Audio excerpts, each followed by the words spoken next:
ይኸውላችሁ ስዕል እየሳልኩ ነበር እዚህ ኢሬቻ አርሰዲ ቦታ ላይ። ይሄ ሰውዬ ማለት ነው ከነ ዶሮ ይዞ ባህር ውስጥ ሊጥል ሲል ሆራ ላይ ማለት ነው።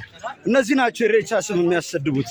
የቀድሞ ኮሜዲያን የአሁኑ ሰዓሊ ልጅ ያሬድና ጓደኞቹም ዶሮ ሊጥል ነበር የተባለ ግለሰብን በቡድን ይዘው ድብደባ ሲፈጽሙበት የሚያሳዩ ቪዲዮ ውዝግብ አስነስቷል። ሰራ ያለው በነገራችሁ ላይ ይሄን ነገር ቤተክርስቲያኗ ታውቃለች፣ መንግስት ያውቃል። ምንድነው እየተደረገ ያለው? እዚህ አንድ ሀገር ላይ እየኖርን ሙስሊም ወንድሞቻችን በነፃ እየቀበሩ በነፃ መሬት እንትን እያሉ ስለምንም ኢቭን ኢፍ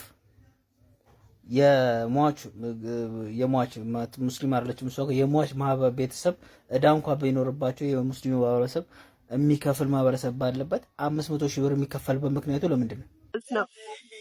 ባሉ ጥሩ ነው፣ ትክክል ነው። ባሉ በጣም ያምራል። ዘረኝነት ግን በጣም ጎልቶ ታየ። ሰላም ጤና ይስጥልኝ ውድና የተከበራችሁ የቻናላችን ቤተሰቦች እንዴት ናችሁልኝ? እኔ ያለው ክብሩ ይስፋ። ዛሬም እንደተለመደው ሶሻል ሚዲያ ላይ መነጋገሪያና አዳዲስ የሆኑ ቪዲዮዎችን ወደ እናንተ ይዤላችሁ መጥቻለሁ። እንደተለመደው እነሱን አብረን እያየን ሀሳብ አስተያየታችንን እንሰጣለን። በዛሬ ቪዲዮ ሰሞኑን መነጋገሪያ የነበረው የአርቲስት ፍሬህይወት ጉዳይ ላይ ብዙ ሰዎች ሀሳብ አስተያየታቸውን እየሰጡ ይገኛል። ስለሱ አንዳንድ የምንላቸው ነገሮች አሉ። ከዛ በመቀጠል ደግሞ ሊያሾ ከዚህ በፊት በኢሬቻ ባህል ላይ የተናገረችው መውጣት የሌለበት ቪዲዮ ተለቆበታል። ስለሱም አንዳንድ የምንላቸው ነገሮች አሉ። ከእናንተ የሚጠበቀው እስከዚህ ቪዲዮ መጨረሻ አብራችሁ መቆየት ብቻ ነው። እንዲሁም ለዚህ ቻናል አዲስ የሆናችሁ ይህንን ቻናል ሰብስክራይብ ማድረግ እንዳይረሳ። ሀሳብ አስተያየት ካላችሁ ኮሜንት ሴክሽን ላይ አስቀምጡልኝ። ወደ ዛሬ ቪዲዮቻችን ሂድ። አርቲስት ፍሬህይወትን ለመቅበር ቅድስት ሥላሴ ቤተክርስቲያን ለፉካ ማለት ይሄ ነው። ለፉካ 120 ሺህ ብር ለመሬት ላይ ለሚደረገው ደግሞ ቀብር 500 ሺህ ብር ነው የጠየቀው። ያውም ቅድስት ሥላሴ ቤተክርስቲያን ውስጥ እንትን ይለንም ቦታ የለንም ብለው ባልወልድ እንድትቀበር ብለው 500 ሺህ ብር ለመሬት ለመቅበር ከሙያ ጓደኞቿ ጋር እንድታርፍ ተብሎ ከተጠየቀው ማለት ነው። ምንድነው እየተሰራ ያለው? በነገራችሁ ላይ ይሄን ነገር ቤተክርስቲያኗ ታውቃለች፣ መንግስት ያውቃል። ምንድነው እየተደረገ ያለው? እዚህ አንድ ሀገር ላይ እየኖርን ሙስሊም ወንድሞቻችን በነፃ እየቀበሩ በነፃ መሬት እንትን እያሉ ስለምንም ኢቭን ኢፍ የሟች ሙስሊም አይደለችም እሷ የሟች ማህበር ቤተሰብ እዳ እንኳን ቢኖርባቸው የሙስሊሙ ማህበረሰብ የሚከፍል ማህበረሰብ ባለበት 500 ሺህ ብር የሚከፈልበት ምክንያቱ ለምንድን ነው? ያልገባኝ ነገር ለፉካ 120 ሺህ ብር እሱን ተናግሬያለሁ ከዚህ በፊትም። ለመሬት ግን 500 ሺህ ብር የተጠየቀው ምክንያቱ ምንድን ነው? ምክንያቱ ብቻ ነው ያልገባኝ። መጽደቂያ ከሆነ መጽደቂያም ይሄ የሚያጸድቅኝ ከሆነ ሺህ ዓመት ሳልጸድቅ ልኖር ሺያም ያረ በስመም እኔ ሲኦል በምን ጣሙ ቅድስት ሥላሴ 500 ሺህ ብር ለቄ ሰጥቼ እምዛደቅ ከሆነ ይቅርብኝ። በነገራችሁ ላይ እንዲህ ያረጋችሁ ማህበረሰቡን ከሃይማኖት ታስወጣላችሁ። ከዛ በኋላ ደግሞ የሆነ ነገር ሲፈጠር እንባከራዩ ገብቷችኋል። እነንትና ነገሌ እነዛ ይሄ በማያገባችሁም እየገባችሁና ያያዘለታ የምታወሩ ሰዎች ይሄንንም ተናገሩ። ሃይማኖቷን መቀመቅ እየከተታችሁ ነው እናንተ ወዳችሁም ጠላችሁ የጠቀማችሁ እንዳይመስላችሁ 500 ሺህ ብር እዛ ለመቅበር አይደረግም።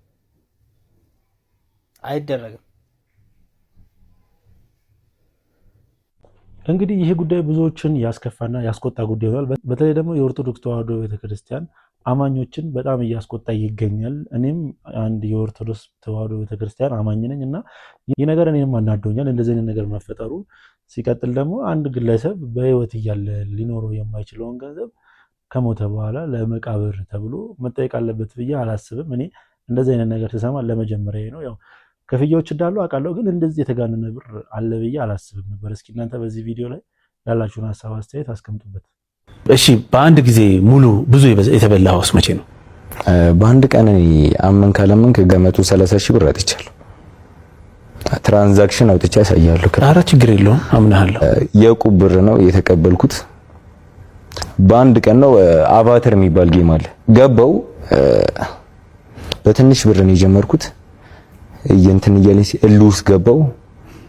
ከንግድ ባንክ ወደ ቴሌ ብር ነው ቀጥታ የምታረገው። እዛው ሲስተም ላይ ነው ታረጋለህ። ታጣለህ ጠዋት ስትነሳ ይገባል። በቃ ይህን ብር ለማምጣት 1 አመት ከዛ በላይም ለፍቼ ሊሆን ይችላል። ይህን ብር ለማጣት ግን 3 ሰዓት አልፈጀብኝም። የሚገርም ነገር ደግሞ እንትናቸው 75000 ነው የምታወጣው እሺ በቀን እና ሊሚት አለው። ኦኬ 500,000 ብር በላ 75000 ታወጣታለህ። የቀረችው ውስዋስ እዛው ሳትወጣው ላሳድጋት ተጨርሷል። እናንተ እንዴት ነው 100 ምናምን ሺህ በአንድ ቀን የተበላው? 75000 ሊሚት ካለው ስታወጣ ነው 75 ስታስገባ ለምን ትሪሊየናት ሲስተም ነው ብራዘር።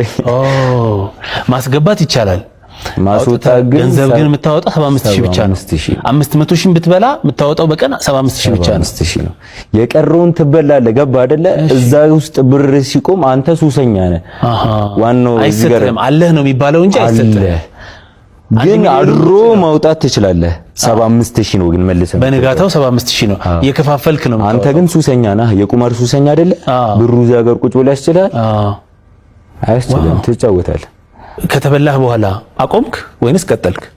እኔ ቁማሩ ነው ያቆመኝ። ቁማሩ አቆመኝ ስለ መጀመሪያ የራስህን ብር ትበላለህ። እሺ ከዛ ቤተሰብን ልታስቸግር ትችላለህ። እሺ ከዛ ከጓደኞች እኔ ስሰራ የሚያውቁኝ ሰዎች አሉ። ሹፍርና ላይ ስሰራ ጎበዝ እንደሆንኩ ዕቁብ እንደምጥል ተቀማጭ እንደማስቀምጥ የሚያውቁ ሰዎች ገባ አይደለ? ብድር ስላቸው በዛ ነው የሚገምቱ ይሰጡኛል። ከነሱ ተበድሬ ተበላው። አሁን ከማን እጠይቃለሁ? ጨርሻለሁ አይደለ? ቁማሩ አቁሙኛል። አሁንም ግን ማለት ከባድ ሱስ ነው። ብዙ ወጣቶች አሁን መተው ይፈልጋሉ፣ ግን መውጫ መንገዱን አጥተውታል። በጣም ከባድ ከምልህ በላይ። ሰሞኑን እንደዚህ አይነት ኦንላይን ቁማሮች በጣም ወጣቱን እያሳበዱት ማለት ይችላሉ። በቃ በእኔ አገላለጽ እያሳበዱት ነው በግልጽ ማለት ነውና መንግስት ይህን ነገር ለምን ዝም እንዳለ በጣም ግራ እየገባኝ ነው እስካሁን። እና ይህ ነገር መንግስት እንደሚጠቀምበት ሁላችንም እናውቃለን። ያው መንግስት ጥቅም እንደሚያገኝበት ግለሰቡ ትራንዛክሽን ሲያደርግ ያው ለመንግስት የሆነ ተቆራጭ ነው እንደሚኖረው ሁላችንም እናውቃለን። ግን መንግስት ይሄ ነገር ቀርቶበት ያው ወጣቱ ከዚህ ነገር ቢወጣ ጥሩ ይመስለኛል፣ እንደኔ ማለት ነው። እስኪ እናንተ በዚህ ቪዲዮ ላይ ምን አይነት ሀሳብ አስተያየታላችሁ? ሲቀጥል ደግሞ ይህ ግለሰብ እንደምትመለከቱት ስለ ቁማር መራርነትና ያው ምን ያህል ብር እንደሚያጠፋ ብቻ ስሜታዊ እንዴት እንደሚያደርግ እየተናገረ ነበር። ግን እሱ ደግሞ ከዚህ ኢንተርቪው በኋላ ያደረገው ነገር ብዙዎችን እያነጋገረ ይገኛል። እስኪ አብረን እንመልከት። እሺ ይቅርታ አድርጉልኝ፣ ይሄ ቪዲዮ ለመንግስት አድርጉልኝ።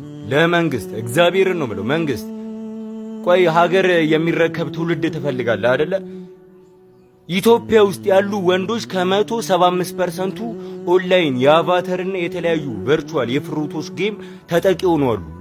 ይሰራሉ፣ ማታ ለሱ ይሰጣሉ፣ ይሰራሉ፣ ለሱ ይሰጣሉ። ስድስት ፋሚሊ ሳያስኬር ነው የዘገው። ሁለተኛ 6 ማይኩ ሁለተኛ 6 ማይኩ ቢናችን 2K ሞላ ብለዋል። 2K ጎደል አየር ላይ ጎደል ላይ ሂዱበት። እሺ ላንስ ለነገ ሐራም አረ ኢቢኤስ ሪፕላል እንዴ ምን ሆነ ኢቢኤስ?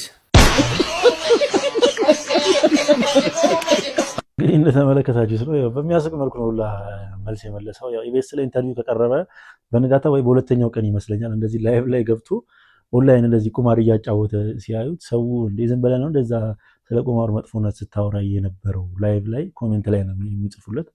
እና ኢቢኤስ አርአይፒ ኢቢኤስ ብሎ አንዱ ሲኮሜንትለት ኢቢኤስ ምን ሆነ በማለት ሙድ እስከሚያዝ ድረስ ማለት ነው። እና አንዳንድ ሰዎች አሉ በቃ ተግባራቸው ሌላ ንግግራቸው ሌላ እና በጣም ግራ ያጋባል። ብቻ እኔ ማለት የምፈልገው እዚህ ነገር ላይ ያው የቁማርን መጥፎነት ከማንም በላይ ብዙ ሰዎች ያውቁታል ብዬ አስባለሁ። እኔ እዚች ጋር መናገር አይጠበቅብኝም። እና መንግስት ነገር ጥቅሙ የራሱ ጥቅም ቀርቶበት ህብረተሰቡን ቢታደግ ባይልኝ እነዚህ ነገሮችን አግዶ።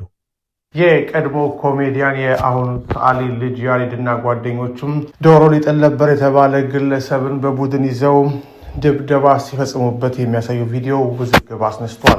ሰዓሊና የቀድሞ ኮሜዲያን ያሬድ ዘላለም ወይም ልጅ ያሬድ በማህበራዊ ትስስር ገጹ ባጋራው ቪዲዮ አንድ ግለሰብ የእሬቻ በዓል የፊታችን እሁድ በሚከበርበት በቢሾፍቱ ሆራ አርሰዲ ሐይቅ ውስጥ ዶሮ ሊጥል ነበር ሲል በራሱ በልጅ ያሬድና በጓደኞቹ ተይዞ አካላዊ እርምጃ እንደተወሰደበትና ሲደበደብም እንደነበር ታይቷል። ክስተቱ በበዓሉ ዋዜማ አካባቢን የማስዋብ ስራ ላይ በሚሰራበት ወቅት የተፈጠረ ሲሆን ድርጊቱ በባህላዊ በዓላት ላይ ለሚፈጸሙ ተግባራትና ስለ ሕግ የበላይነት አከባበር ሰፊ ውይይት ቀስቅሷል። በቪዲዮ ላይ በስፋት ሲናገር የሚሰማው ሰዓሊ ያሬድ ዘላለም ወይም ልጅ ያሬድ ከቡድኑ ጋር በመሆን የኢሬቻ በዓልን ምክንያት በማድረግ አካባቢውን በስዕል የማስዋብ ስራ እየሰራ እንደነበር ይገልጻል። በዚህ ወቅት አንድ ግለሰብ ዶሮ ይዞ መጥቶ ወደ ሐይቁ ሲያመራ እንዳየና በሁኔታው መጠራጠሩን ተናግሯል።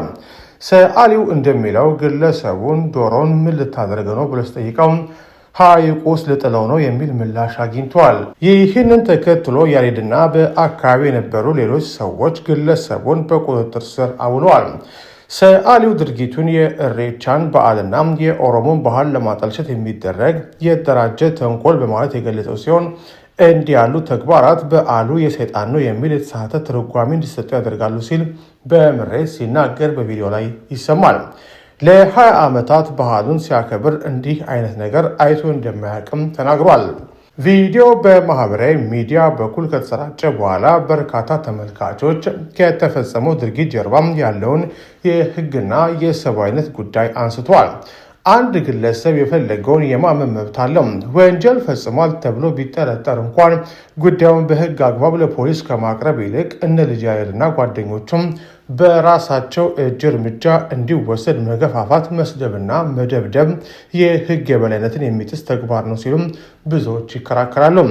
በቪዲዮ ላይ የሚታየው የቡድን ድብደባ ማንኛውም ተጠርጣሪ በሕግ ፊት የመዳኘት መብቱን የሚጋፋ አደገኛ የሞብ ጀስቲስ ተግባር መሆኑን የሕግ ባለሙያዎች ያስረዳሉ።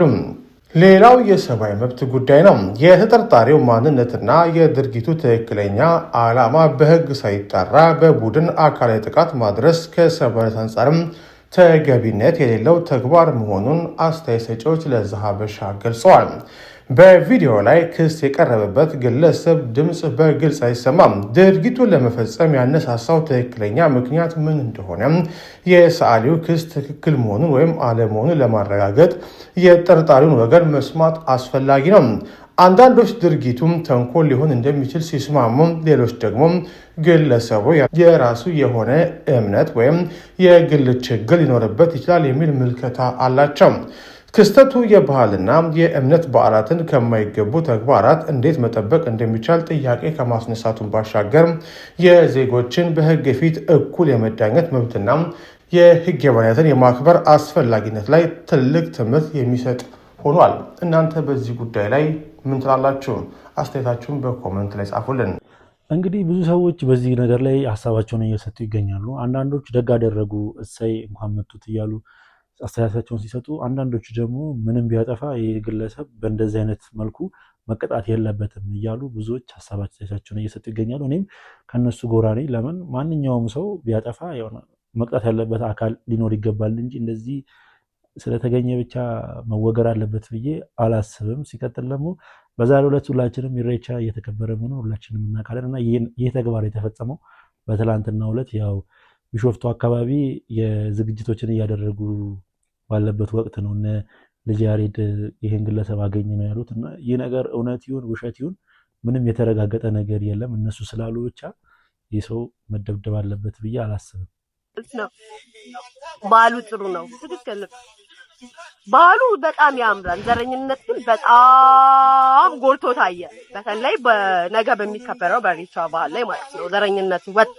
ኢትዮጵያዊነት ሳይሆን በኢትዮጵያ ውስጥ ነን ነው የኦሮሞን ባህል እያከበርን ያለን። ስለዚህ መቅደም ያለበት የኢሬቻ ባህሉ ሳይሆን ኢትዮጵያዊነት የሚለው ነገር ይመስል ሊያሾ የተናገረችው እውነት ቢሆንም መቅደም ያለበት ኢትዮጵያዊነት ቢሆንም ግን ይሄ ነገር ለእሷ ጥሩ ይሆናል ብዬ አላስብም። ሲቀጥል ይህ ቪዲዮ ትንሽ ቆየት ያለ ነው እና በምን መልኩ እንደተለቀቀባት ቲክቶክ ላይ አላውቅም። ይመስለኛል ቢያንስ ከ2-3 ዓመት በፊት የተሰራ ቪዲዮ ነው እና ይህ ነገር ለእሷ ጥሩ የሚሆን አይመስለኝም። ብቻ የተናገረችው ነገር የዚህን ያክል መጥፎ ሆኖ አይመስለኝም። ግን ያው ከኢትዮጵያዊነት የሚበልጥ ነገር የለም። ለማንኛውም ምርጦች የዛሬ ቪዲዮቻችን እኝን ይመሳስሉ ነበረ። ቪዲዮቻችን እንደተመቻችሁ ጥርጥር የለኝም። ቪዲዮ ከተመቻችሁ ላይክ፣ ሼር፣ ሰብስክራይብ ማድረግ እንዳይረሳ። በተለይ ሰብስክራይብ በማድረግ የዚህ ቻናል ቤተሰብ እንዳይረሳ። ሀሳብ አስተያየት ካላችሁ ኮሜንት ሴክሽን ላይ አስቀምጡልኝ። በቀጣይ ቪዲዮ እስክንገናኝ ድረስ ሰላም ቆዩልኝ።